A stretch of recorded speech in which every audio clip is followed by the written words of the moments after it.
ने ठीक कहा। हमेशा एक चीज का ध्यान रखना चाहिए कि हम अपने विरासत और इतिहास को भी याद करें। हम बतासा के लिए मंदिर तोड़ने की बात करके अपने महापुरुषों का अपमान करने की हिमाकत न करें। आज का दिन केवल एक समाज का उत्सव नहीं है, बल्कि यह उस विचार का उत्सव है जिसने इतिहास के पन्नों पर त्याग और राष्ट्रभक्ति की अमिट छाप छोड़ी है। और ये दानवीर भामाशाह, जिनके नाम से हम सब गौरवान्वित होते हैं। भामाशाह सिर्फ एक नाम नहीं बल्कि एक विराट विचारधारा है। भामाशाह जी को अगर हम केवल एक समाज विशेष तक सीमित कर रहे हैं तो यह उनके बलिदान को कम आंकने का कार्य हम कर रहे हैं। उन पर सारा समाज गौरवान्वित होता है और प्रेरणा प्राप्त करता है। उन्होंने महाराणा प्रताप की सहायता के लिए अपनी पूरी जमा पूंजी को उनके नाम कर दी, क्योंकि राष्ट्र को गुलामी से मुक्त करना था। ये सोच थी। वे पहले ऐसे आर्थिक राष्ट्र नायक थे जिन्होंने धन से ज्यादा धर्म को बड़ा माना, जिन्होंने जाति नहीं देखी बल्कि राष्ट्र की प्राथमिकता को उन्होंने महत्व दिया। और आज हम उनके वंशज हैं। भामाशाह की प्रेरणा आज भी उतनी ही प्रासंगिक। जब भारत विकसित भारत 2047 के मार्ग पर चल रहा है, हमें भी भामाशाह से ही सीख मिलती है कि समाज के प्रत्येक वर्ग को सशक्त, स्वावलंबी और राष्ट्र के प्रति समर्पित होना चाहिए। भामाशाह कोई भूतकाल की मूर्ति नहीं है, वो वर्तमान और भविष्य के पथ प्रदर्शक भी है।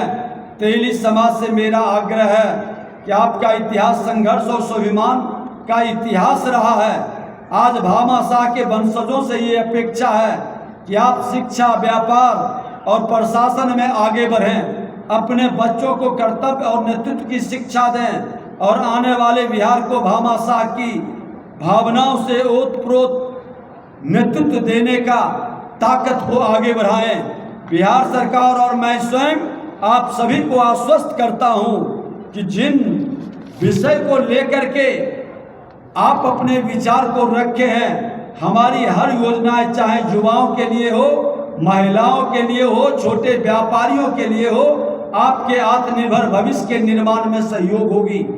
आज हमारे बीच श्रद्धेय सुशील मोदी जी नहीं रहे। उन्होंने शोर नहीं मचाया, उन्होंने कोई ऐसा गठबंधन की सरकार में धर्म संकट उत्पन्न नहीं किया, लेकिन अपने कर्मों से और अपने कलम से आज व्यापार जगत को जो उन्होंने करके गया है, आज भी व्यापार जगत उनका ऋणी उनको याद करता है। इशारे इशारे में समझने की जरूरत है। हम अपने जोशीले भाषण में क्या कह जा रहे हैं कि हम इंसान हैं, समाज को बदलने वाले लोग हैं। क्या शैतान के गोद में बैठकर इंसान को रुलाने का हम भागीदार बन सकते हैं? भारतीय जनता पार्टी वह पार्टी है जिसकी नींव को आपने रखा है। उस नींव के एक एक ईंट को जो सजाया है, संभाला है, और जो मंदिर आपने इस लोकतंत्र का बनाया है, लोग चाहते हैं कि वह मंदिर बतासे के लिए ढाने का काम करे। जब जब समाज जाति में बट गया, मेरा राष्ट्र गुलाम बन गया। इतिहासकारों ने इस बात को छुपा लिया। हम गुलाम कैसे बने? नहीं बताते हैं वो कि हम गुलाम कैसे बने। जब जब हम बटे हैं, हम गुलाम बने। जब जब हम जाति से बाहर निकल करके जमात की नेतृत्व की बात किए हैं, हम आजाद हुए हैं, राष्ट्र मजबूत हुआ है। आज देश के प्रधानमंत्री नरेंद्र मोदी जी जाति के नाम पर प्रधानमंत्री नहीं बने। अपने कर्म, त्याग, मेहनत, सब समाज के विश्वास को जीत करके आगे बढ़े। आज हमारे गृह मंत्री एक राष्ट्र श्रेष्ठ राष्ट्र की बात को साबित करके दिखा दिया।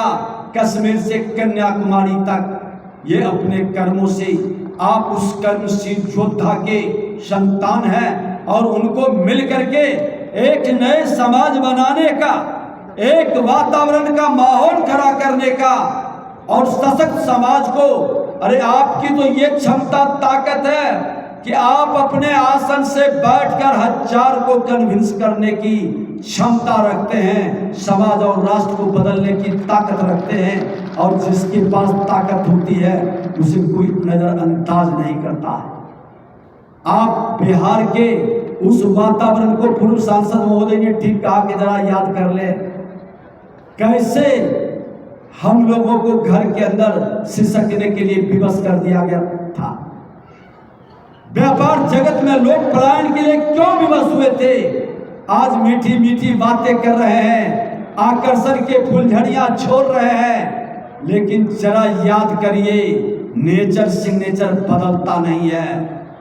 जिसका जो नेचर है, बिहार को जंगल राज से गुंडा राज में जिन लोगों ने तब्दील किया, जैसे ही अवसर मिला है सदन से लेकर सदन के बाहर तक आज अपराध और भ्रष्टाचार का बोलबाला क्यों बढ़ा, क्यों ये माहौल खराब बिहार के अंदर किया जा रहा है, क्यों जातीय नरसंहार का उन्माद का वातावरण बनाया जाता है। इसमें सराफत लज्जित होता है, इंसानियत कहीं न कहीं उस चक्रव्यूह में फंसता है।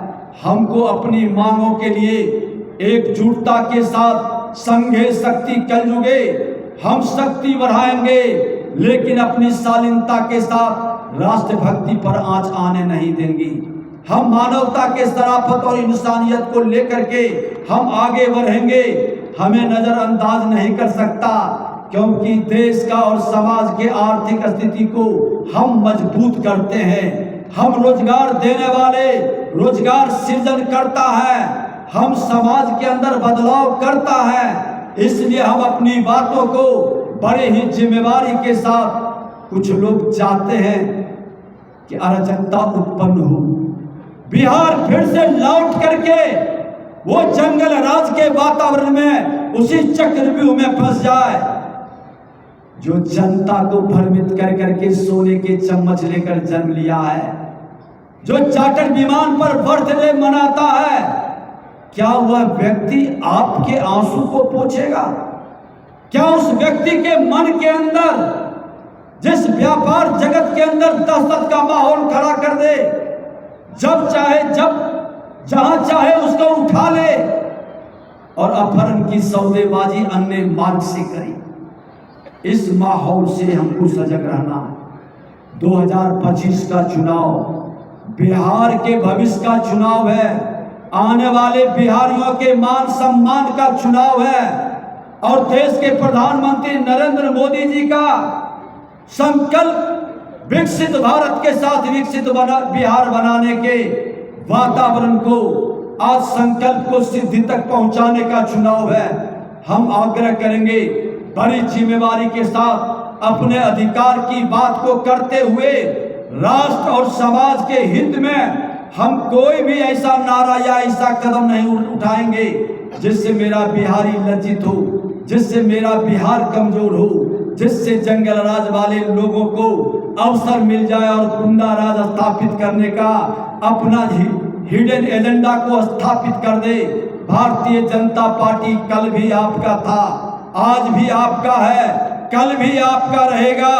भारत माता के संतानों को लेकर के चलने की जिम्मेवारी आपके जिम्मे है, हम सब के जिम्मे है। जब हम भारत माता की जय कहते हैं तो इस धरती पर जन्म लेने वाला कोई भी जाति धर्म क्षेत्र भाषा सब मेरा भाई है, उसका उत्थान कल्याण की हमारी बड़ी भूमिका होनी चाहिए। यही आग्रह, यही निवेदन करने, और जिनके हम शूरवीर के पुत्र हैं हम उनको लज्जित नहीं होने देंगे, उस विरासत को बढ़ाएंगे, राष्ट्र के लिए हर बलिदान को तैयार रहेंगे। यही कहते हुए पुनः आपको नमन करते हुए, क्योंकि एक बैठक है, कई लोग 1 बजे से ही बैठे, लेकिन आपकी प्रेम और शिशिर जी का और यहाँ के तमाम नेताओं का, नरेश जी का सब लोग को कहेंगे। मन के अंदर ये भाव नहीं कि संख्या मेरी कितनी है, भाव ये होनी चाहिए कि मेरा संकल्प कितना मजबूत है, और इस संकल्प को साकार करने के लिए हम स्वाभिमान के साथ, स्वावलंबन के साथ आगे बढ़ेंगे। बहुत बहुत धन्यवाद। भारत माता की, भारत माता की जय जय सिया राम। शक्ति को नमन करना जरूरी है, और बहन सीता देवी माता के जानकी के नाम से है, तो बोलिए जय जय सिया राम, जय जय सिया राम। बहुत बहुत धन्यवाद।